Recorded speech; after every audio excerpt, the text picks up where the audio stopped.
Selamat pagi Bapak Ibu, bertemu lagi dengan saya Siti Biola. Hari ini kita akan membahas tentang bagaimana mengembangkan instrumen evaluasi. Bapak Ibu pasti sering gitu ya, mengembangkan instrumen evaluasi. Sebelum kita lebih jauh, maka yang pertama harus kita ketahui adalah sebenarnya apa sih instrumen. Instrumen, Bapak Ibu pasti sudah paham, instrumen merupakan alat pengumpulan data yang dirancang secara sistematis sehingga menghasilkan data empiris sebagaimana adanya. Jadi alat evaluasi ini atau instrumen ini adalah alat untuk mengumpulkan data, biasanya dirancangnya secara sistematis sehingga kita mampu menghasilkan data empiris untuk memecahkan suatu permasalahan. Ya. Jenis-jenis instrumen Bapak Ibu pasti tahu, ada tes, wawancara, skala, observasi, catatan lapangan, dan lain sebagainya. Kita akan membahas satu persatu mengenai jenis instrumen. Yang pertama adalah instrumen tes. Jenis instrumen tes gitu ya. Jadi ada tes. Tes pun dibagi beberapa jenis. Pertama adalah tes objektif, kemudian tes isai, dan tes kinerja gitu. Jadi kalau kita ngomongin instrumen gitu ya, maka kita akan muncul nih instrumen tes pun ada dibagi dua gitu ya, tes dan non tes. Tapi kita fokus ke instrumen tes. Maka ada tiga tadi, objektif, isai, dan kinerja. Tes objektif itu biasanya yang sering Bapak Ibu lakukan dengan menjawab singkat, multiple choice, kemudian menjodohkan, melengkapi, benar salah, itu merupakan bentuk tes objektif. Sementara tes isai seperti yang Bapak Ibu sering lakukan gitu ya, mau tes isi panjang maupun pendek. Kemudian tes kinerja atau performance test biasanya bisa jadi adalah untuk mengetahui kompetensi, proses, produk, afektif, serta keterampilan sosial. Keterampilan sosial kita tidak bisa dilakukan dengan tes, tapi kita bisa mengamati atau bisa melakukan melalui tes kinerja atau performance test. Nah, kita bahas satu-satu mengenai tes objektif, bahwa tes objektif itu misalkan terdiri dari benar salah, maka bentuk tes yang soalnya berupa pernyataan benar dan pernyataan salah. Jadi tes benar salah itu adalah bentuk tes yang soalnya berupa pernyataan yang benar dan pernyataan yang salah. Biasanya benar itu ditulis dengan huruf B, salah itu ditulis dengan huruf S. Nah, dalam membuat soal benar salah gitu ya, biasanya kita harusnya itu membuat soal benar salah itu secara acak dan berimbang. Jadi nggak boleh misalkan B-nya di depan terus atau S-nya di depan terus gitu, nggak bisa. Jadi kita menyusun pernyataannya ya benar dan salah itu secara acak. Kemudian hindari pengambilan kata langsung dari buku teks. Jadi Bapak Ibu bisa membuat kalimat atau kata dengan bahasa Bapak Ibu sendiri untuk menghindari pengambilan kalimat langsung dari buku teks. Yang keempat atau berikutnya adalah hindari pernyataan yang masih debatable atau masih diperdebatkan. Gitu. Jadi belum tahu mana salah mana benar. Contohnya adalah kekayaan sangat dipengaruhi oleh pendidikan. Itu masih debatable, kekayaan yang mana yang dipengaruhi oleh pendidikan. Gitu. Nah, berikutnya adalah syaratnya adalah menghindari pernyataan negatif ganda. Contohnya, padi tidak tumbuh di tempat yang tidak beriklim panas. Artinya, padi tidak tumbuh di tempat yang tidak memiliki iklim panas. Nah, hindari hal yang seperti itu. Yang berikutnya adalah hindari pernyataan yang mengandung kata kadang-kadang, selalu, umumnya, seringkali, tidak ada, tidak pernah, dan sejenisnya. Gitu. Nah, Yang kedua adalah menjodohkan atau matching. Pengertiannya adalah bahwa butir soal yang dituliskan dalam kolom pertama adalah pokok soal atau premisnya. Yang kolom kedua adalah jawabannya.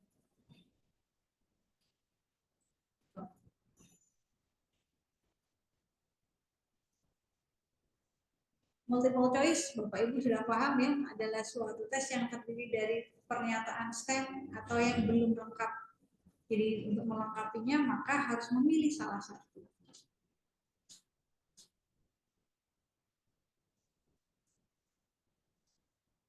Nah, Bapak Ibu, selain tes tadi kita mengenal lagi adalah wawancara dan kuesioner, kemudian skala, observasi, catatan lapangan. Jadi kalau kita ngomongin instrumen ya ada tes, wawancara, skala, observasi, dan catatan lapangan. Nah, wawancara dan kuesioner itu apa? Jadi wawancara dan kuesioner tujuannya adalah untuk mendapatkan informasi yang berkenaan dengan pendapat, aspirasi, harapan, persepsi, keinginan, keyakinan, dan lain sebagainya. Jadi tujuan dari kita melakukan wawancara atau kita memberikan kuesioner adalah untuk mendapatkan informasi yang berkenaan dengan pendapat, aspirasi, harapan, persepsi, keinginan, keyakinan, dan lain sebagainya. Berikutnya adalah observasi itu apa? Bapak Ibu sering kan melakukan observasi. Jadi observasi itu adalah alat mengumpulkan data. Jadi fungsinya adalah untuk mengukur tingkah laku individu atau untuk mengukur proses terjadinya suatu kegiatan, baik situasi yang sebenarnya maupun situasi yang dibuat, gitu. Jadi kita melakukan observasi itu untuk mengetahui proses terjadinya suatu kegiatan, seperti itu. Nah, observasi itu bisa dilakukan pada saat kegiatan berlangsung atau observasi langsung dengan menggunakan observasi, pedoman observasi. Pedoman observasi itu pengisiannya bisa bebas atau bisa terstruktur, serta observasi itu dapat menggunakan alat bantu pengamatan. Jadi observasi itu ada yang bisa kita lakukan dengan mata kita atau observasi langsung, atau kita bisa menggunakan alat bantu. Karena kenapa kita menggunakan alat bantu? Karena kita takut nanti ada yang terlewat oleh kita. Contohnya, dalam observasi kita boleh menggunakan kamera misalkan, sehingga apa yang lepas dari pengamatan kita masih dapat mengulang dari kamera. Atau observasi yang kita menggunakan alat bantu, misalkan kita menggunakan mikroskop karena mata kita tidak mampu melihat langsung partikel yang kecil. Nah, observasi itu terdiri dari 3, observasi langsung, observasi dengan alat, serta observasi partisipasi. Jadi observasi langsung itu bisa menggunakan lembar pengamatan atau lembar pengamatannya pun bisa bebas, bisa terstruktur. Kemudian observasinya itu bisa menggunakan alat atau observasi tidak langsung. Seperti tadi yang saya sampaikan, menggunakan mikroskop, kamera, atau yang lain sebagainya. Yang berikutnya adalah observasi partisipasi, di mana observer itu ikut dalam kegiatan yang dilakukan oleh kelompok yang diamati. Jadi kita sebagai observer atau orang yang mengobservasi itu ikut di dalam kegiatan itu. Nah, lembar pengamatan atau penampilan instruktur dalam melayani peserta, contohnya ini adalah merupakan lembar observasi atau lembar pengamatan. Biasanya ada tingkah laku yang diamati dan hasil pengamatannya seperti itu. Yang tadi adalah bebas, yang ini adalah yang terstruktur. Di mana yang terstruktur itu kita jelas nih bahwa ada, biasanya Bapak Ibu tuh sering ini menggunakan skala ya, berarti sering, jarang, tidak pernah. Jadi ada pakai rating scale atau dengan menggunakan skala. Ada juga yang biasanya Bapak Ibu lakukan adalah menggunakan skala Likert atau skala 5. Nah, ini yang menggunakan skala Likert skala liket pasti skala 5 Bapak Ibu. Kalau Bapak Ibu mau menggunakan 3, 2, 4 itu namanya rating scale.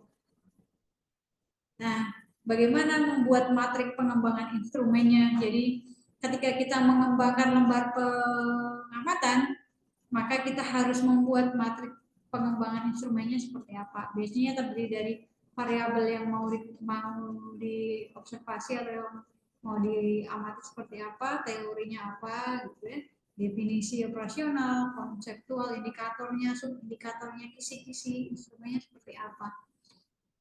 Misalkan ini variabelnya adalah untuk meningkatkan kualitas instrumen, maka teorinya adalah teori manajemen sumber daya manusia dan sebagainya. Definisinya adalah menjadikan sumber daya manusia yang handal dan profesional. Definisi operasionalnya kita jelas. Indikatornya apa? Berpengetahuan luas di bidangnya.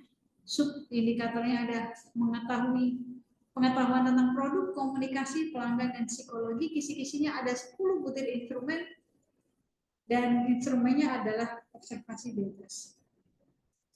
Ini cara kita membuat kisi-kisi instrumen. Kita bisa membuat instrumennya bebas dan terstruktur. Untuk pertanyaan nanti kita bisa lakukan di pertemuan berikutnya. Itu dari saya. Terima kasih Bapak Ibu. Salam sehat selalu. Sampai ketemu di pertemuan berikutnya. Assalamualaikum warahmatullahi wabarakatuh.